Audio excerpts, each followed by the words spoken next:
What's up, y'all? Welcome back to Shotta, and today we're here with Richie Raw. How are you feeling today, man? All is well, man. I can't complain. How about yourself? It's good. I noticed that you, before this, you came right back from a photo shoot. How does that feel? How was that? Man, the photo shoot was amazing. I have a lot of phenomenal creatives that I was working alongside. I had models. I had BTS videographers.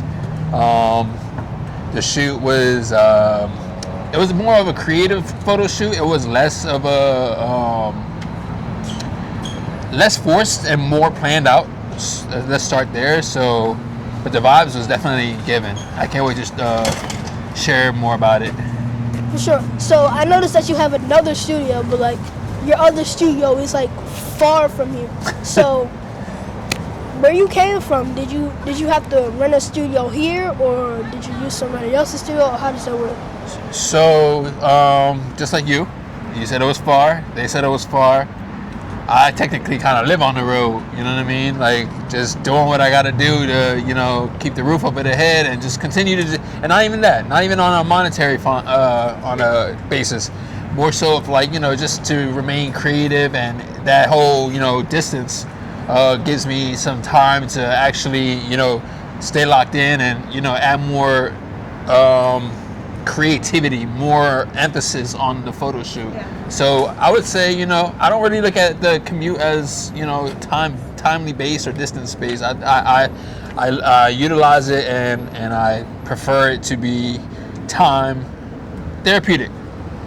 Okay, I know you be on the road a lot because we met in I'm pretty sure we met in BT. Yeah. That was all the way in LA. But I can low key relate because I be on the road a lot. I be in LA, Atlanta, I even went to St. Louis once. It's been just a lot. Just sometimes I just like to unwind, just take a break from all of it. But definitely being on the road, you can definitely take your time and do whatever you want, basically. For sure, man. It's very inspiring because a lot of us who are in your field really wish that we started at your age. I hear that a lot. I know you probably hear you should just might as well just trademark that, copyright that at this point. But oh yeah, that, and then that camera's bigger than you. Oh, we were just talking about that. So my shooter right there, JJ, we were just saying, that camera is like bigger than him, yeah. But he's still going and he's still thriving and he's still doing his thing, and just not letting the stereotypes and just I feel like that's the envy just stop you from deterring you from a direction that they wish that you were in. I feel like that's a lot. Like, definitely stereotypes are for sure. One thing that how do you carry it? I feel like a lot of people, especially mainly when I was younger, a lot of people had stereotypes of like I was just playing with the camera, I wasn't serious, or they would try to get in front of me because they didn't know I was about that. But I am. So I just had to maneuver around, get my shot, improve myself. That's basically how I had to do it. So I feel like you were able to build a foundation at a young age. That's a beautiful thing. It's also a blessing, man. Like, count your blessings, man. Like, a lot of us, we really wish we, like we said, we wish we started early. We wish we knew what shutter speeds, ISO, just over, and apertures, just the overall settings in general. I don't know if you do video or not, but that's a whole different Speaking of that, I have a project that's coming out soon. Really? Yeah, I have it was not really that big, but I have a project coming out, and it's insane. I ain't gonna say too much. Don't say too much. You can't give away the sauce too early. No, but whenever you get a chance, man, whenever you have it finalized, whenever you have it, ready to announce to the public, feel free to share it over. I feel like definitely it's a lot with just when you have something new. It's just you gotta go through so much to just have it ready, have it finished, and just producing it. So if you don't mind me asking you, I don't know if this is a whole counter or rebuttal or however you go about this, but what do you like to shoot? What I like to shoot most is nature. I've said this a lot, but I like to shoot nature the most, or things, if I have a certain color theme and then I can shoot that, I feel like I really like that most, and it pops. Okay. Nice. So, I mean, you talk about colors. What colors do you like to shoot? So like if I have a yellow theme, maybe I'll go out shoot some yellow flowers, or like if it's a certain time of the day where it's looking yellow and there's yellow flowers, you gotta hit that perfect angle. But it's also about the exact timing of it. That's why I love nature. It's very creative. It's very, you're able to move around. You're able to take your time. But sometimes you gotta get right at that exact moment, because those moments sometimes be slipping away. Yeah, like the seasons. Like that one flower won't be there all season round. That's why the theme, if it's like white, you definitely gotta get that down during winter season. Yeah, no, you're right. You taught me something new. I didn't even think about that, because I started off shooting nature, and then the nature caught the attention of somebody else, and then that somebody else, unfortunately, turned into a lot of mixed emotions. So, you know, nature can't talk back to you. Nature can't tell you what to do. But yeah, I definitely feel like it definitely like talks through your pictures though. Like if you have photos, it could portray different emotions. Absolutely. So I gotta ask you, what do you do after a photo shoot? What's the first thing you do after a photo shoot? Like you have everything packed up. You're like, let's say you're in the car or you're in the house or whatever you're doing, but you're done with the photo shoot. What's the first thing you're gonna do? The first thing that I do, that's a great question. I've never been asked that question before. Man, thinking cat. Breathe. Stretch. We gotta make sure we take care of our body. The camera always gonna be the camera. Cameras are always replaceable, but our bodies aren't. Our sanity, our mindset, you know, all that plays a huge role into, you know, being a better person. Because you don't want to you don't want to go to a shoot and take your emotions out on your family,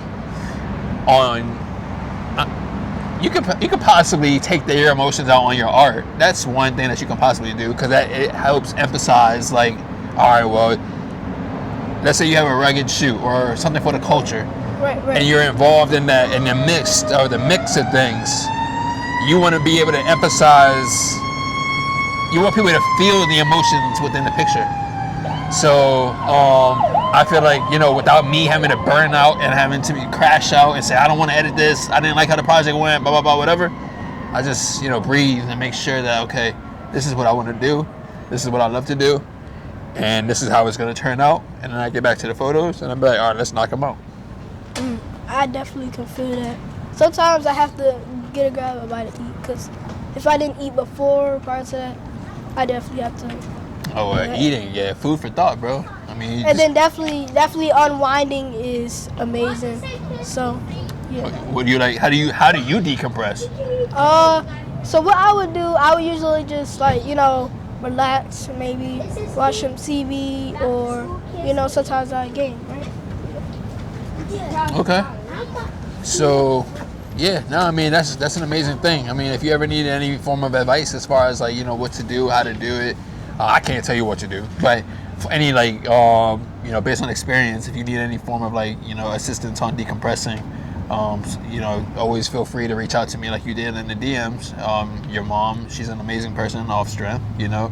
I'm sure she keeps you focused, keeps you straight, keeps you motivated, you know.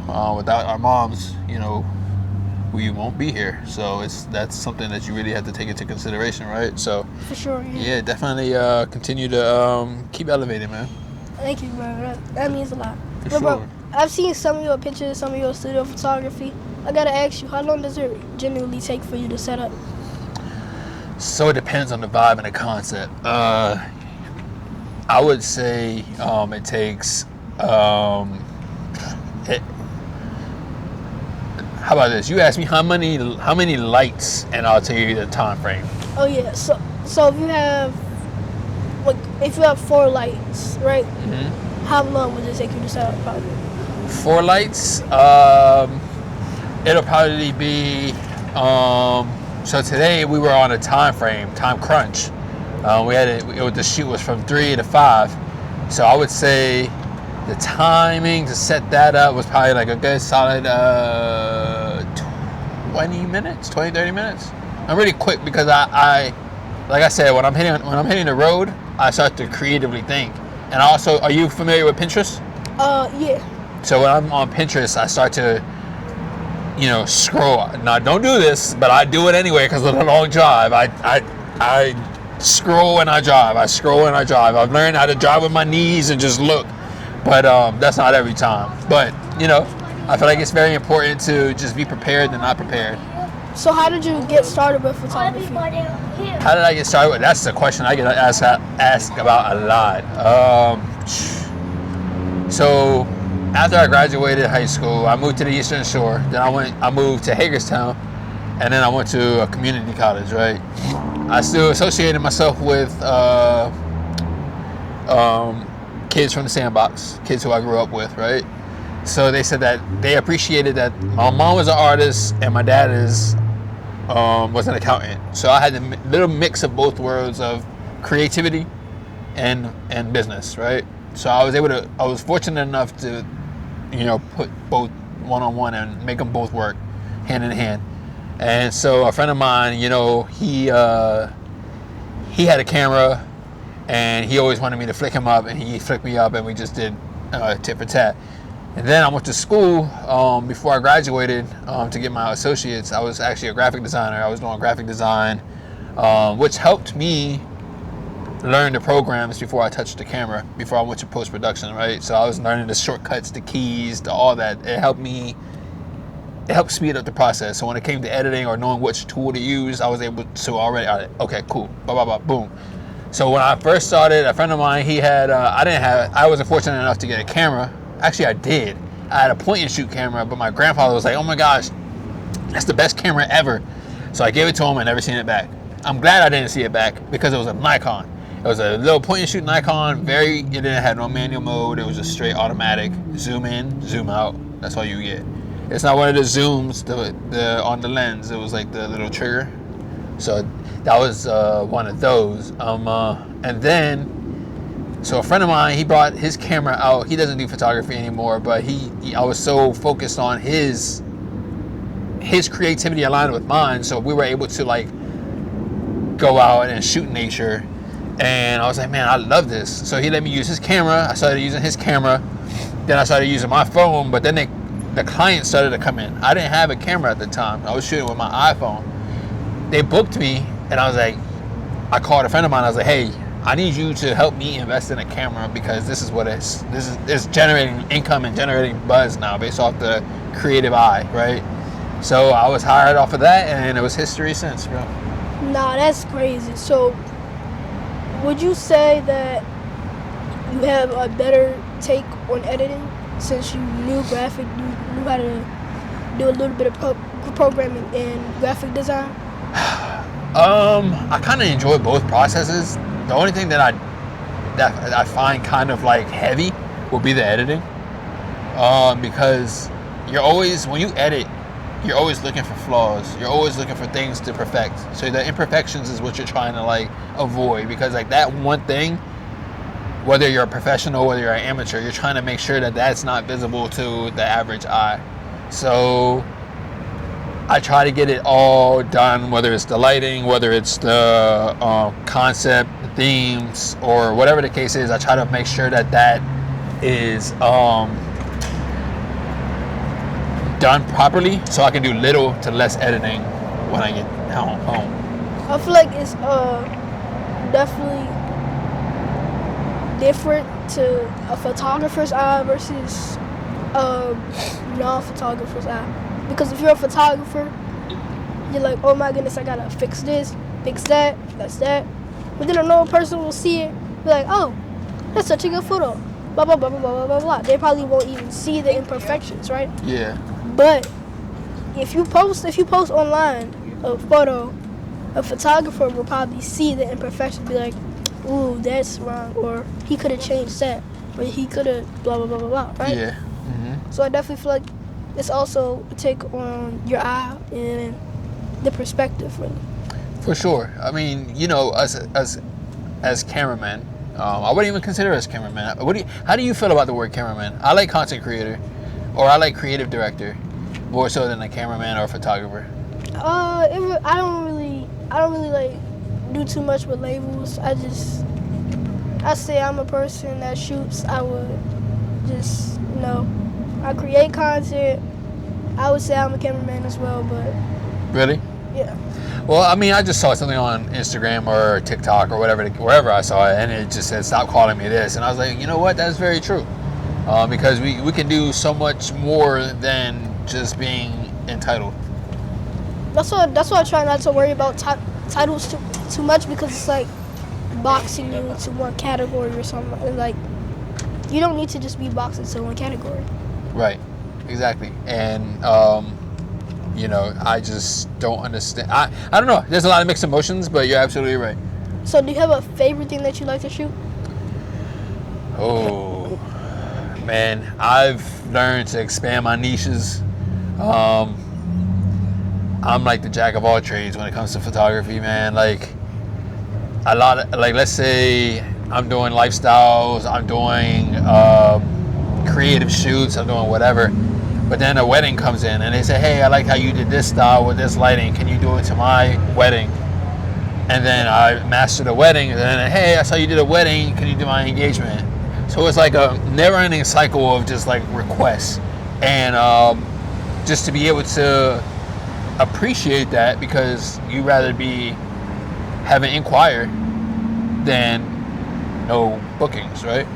So just learning to adapt and just learning to shoot any and everything is always a plus. So to answer your question, my favorite thing is to shoot is just to hold the camera and be able to shoot. I feel like sometimes you won't try things unless, if it's like a client that requests to try something that you never tried and you end up falling in love with. It's like, wow, why didn't I do this before? Or like, dang, I really should have did this before. Yeah, I mean, like you and I both, like we both started off with nature. So, when you transition, you might not like nature anymore. You might like to transition and deal with people. You might like to transition and or go back to nature and go to people. Go back to nature and go back to people. So it's totally up to the person. I'll go to nature anytime. But the only time I go to nature is if I'm in a location where I haven't captured. And one of my favorite places, or one of the places to go to capture, and I'll be able to say I did it, was the cherry blossoms with Mount Everest in the back. Where is that again? I think it's where is that, in Japan or something? I don't know, somewhere in Asia. I just want to go. That's insane. China, Asia, I'm gonna name all of them. Korea, North, whatever you guys, wherever it is, correct me. I just want to go and capture it. So what would you say? How do you really determine that you got the correct shot? Like, if you're doing studio photography, how do you determine the shot? Like, oh yeah, that's the correct shot, or oh yeah, that's the one. That's where I will have to take the model's take, because it's a 50-50 on projects. I know when it's the best shot, but a lot of people don't share a lot of people don't see what the photographer sees, whether it's so I'm way past the rule of thirds. I've never really got into the rule of thirds. I'm not sure if you have, but I've always just loved the aesthetic of the overall picture. Now it depends. If let's say I'm shooting an event, maybe the rule of thirds might come into a play. So like, the dimensional lines that help you form the subject of the overall photo. Right. But as far as me knowing when the perfect shot, I would probably have to say when the lighting is right, when the color is right, when the pose is right, when the facial expressions is right, and when my soul just picks up on that picture, like, yes, that's it. I feel like the model is also, but like, oh my gosh, that's the perfect shot. That's the nice shot. It gives you that momentum, that vibe, that consistency. Like, all right, let's capture it again. You see this, I want to better it. I'm about to make sure that we do this shot again, but let's see if we can do it better. So do you think you'll ever stop doing photography? I don't know if I could, man. I tried and I tried. I've taken many hiatuses. I've taken many breaks. Every time I even say I don't want to do this no more, and what happens? I pick that camera up everywhere I go, grocery store. One time I even went to bed and I made sure the camera was like next to me. You know, it was just times like that where you just, it's like a materialistic therapist. I feel like no matter I feel like if you take a break, it always comes back to you. If you're really dedicated, it just always comes back to you. Dedication is one of the things, but also consistency, because then it becomes habitual. You do something over and over and over again, it's going to become habitual. It's going to become something that you want to continue to keep doing, or it's just something, it becomes a part of your life. You know, that's how I perceive photography. So how do you prepare for photo shoots? So I make sure that the SD cards are formatted or backed up first of all, then I format. I make sure the batteries are charged. I make sure the lenses are good. I make sure I have my receivers. So whatever studio I go to, I make sure that those receivers, or the receivers that I have, if they don't have any, mine are fully functional towards their lighting. And then we just go based off. So I set the cameras, formats, lens, charge batteries, and time frame. I had to be there at least 15 minutes early, because I've been to gigs and events where I was there on time and it wasn't. It never works. Yeah. It never works. Yeah, because then you gotta figure out the parking space. You gotta set up everything. You gotta. And then you're already cutting time. An hour gone by and the shoot's supposed to be over, and now you have to do another hour when you could have utilized that hour for something else. Yeah, it never worked. Yeah. So just the fundamentals, just to make just the preparation stage is how I prepare myself. So how would you promote your business? Just like this, sitting here with Myles and just having genuine connections and making sure that we're all on the same page. We're motivating with each other. We're inspiring each other. We just we uplift one another, because it's hard in the DMV, man. Like, everybody and their mom is a photographer out here. Like, I guarantee, I've always made this joke, but it seems to be true. Every door you knock on, or every other door you knock on, somebody has a camera. Whether they were a cameraman or a photographer, or they are. They just don't take it as, aren't as passionate as we are. I feel like you notice that more once you actually pursue camera. Like, once you actually pursue the passion of cameraman, then I feel like you're noticing and you're seeing it more. Yeah, no, I mean that's another thing too. I mean, are you strong on energy too? I would say sometimes I would say I have good energy, but. Yeah, no, for sure. I mean, I just feel like energy is important, because. Especially, like I said, the amount of time you invest inside with your camera, you start to understand that, you start to get that little feeling of who's a photographer without even asking the question. So it's definitely the energy that you can feel around. Yeah, for sure. And as a photographer, at events, for example, when we were doing BET, and we can speak on more events, because honestly, we might have to do a part 2, but. It's just the energy for sure, and I want to leave a legacy. Whether I don't have no kids, so whether in the future, if I have any kids, if they want to pick up photography or they want to pick up some form of art or trade or whatever it is, by all means go for it. But I don't want to force somebody to do something that they don't want to do. However, I've came from a creative and, like I said, a creative family. We all branched out to do our own things. I'm the only photographer in the family, so. And then the other side, obviously, is the business side. But I just want to be able to motivate, inspire, and keep people like you in the right path, man. I also have a very creative family. Like, people in my family just be doing all types of stuff. I think one of them, some people in my family has done photography, but not really professionally, but they've just picked up a camera before and just started shooting around. I'm pretty sure it was film cameras or just something just. It just decided to do it. Just hey, our family ties. Sometimes I feel and then my mom as well. She used to do photography, so. Oh, really? Yeah. So I would have never knew that. That's actually how I got into photography. Okay. Then I mainly started shooting nature first, and then I got into more events because I needed to raise money in order to buy my own camera. So You know, that's always that's always something that you have to go through to be able to get ahead in life. You know. So how would you say you balance your photography and then your mental health?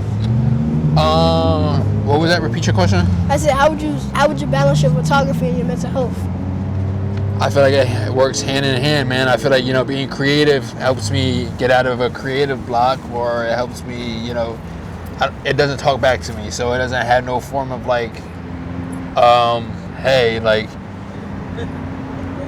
do this, do that, go to the store, run an errand, run this, do that. You know what I mean? It just doesn't tell me anything. It doesn't have no form of like emotions involved. So like I just, you know, when I get, and I know it's gonna be there. So when I go to my computer, I'll go run an errand, I'll get back to it, it's there. When I go back and then do another errand, it's there. You know, so I kind of like make sure that there's a lot of time and and also when I run the errands, like I was telling you, it just gives me that time to think about how to emphasize and how to execute the vision and the project.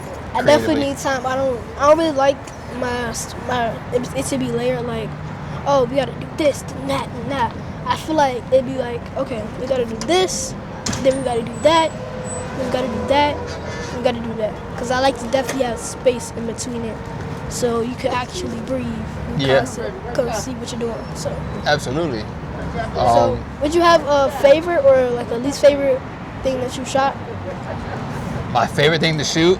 I look at my page all the time, and I don't really have a favorite thing to shoot. I don't know what a favorite is because I don't like favoritism, period, right? So like, if I don't like being like like favoritism, then there's really no point of even, you know,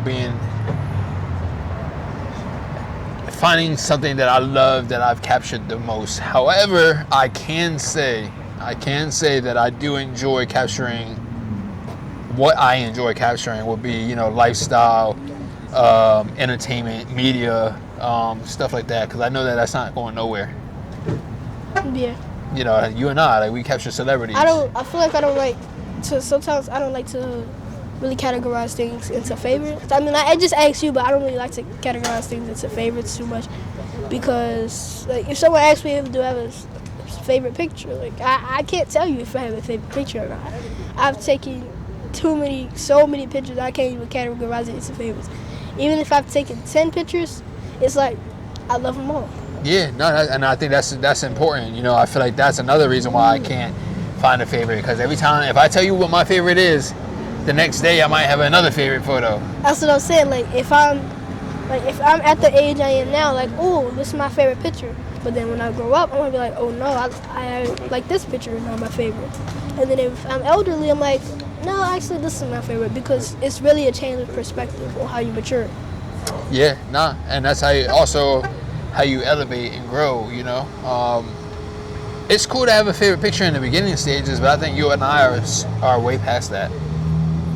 You know, because when you first start out, you're gonna think like, oh my gosh, this is my favorite. Oh my gosh, everybody loves this photo. Oh my gosh, everybody's criticism and feedback and stuff is gonna start coming into effect. But who are we really capturing it for? Aside from monetary, aside from whatever, like who are we capturing it for? We're capturing it for ourselves, right?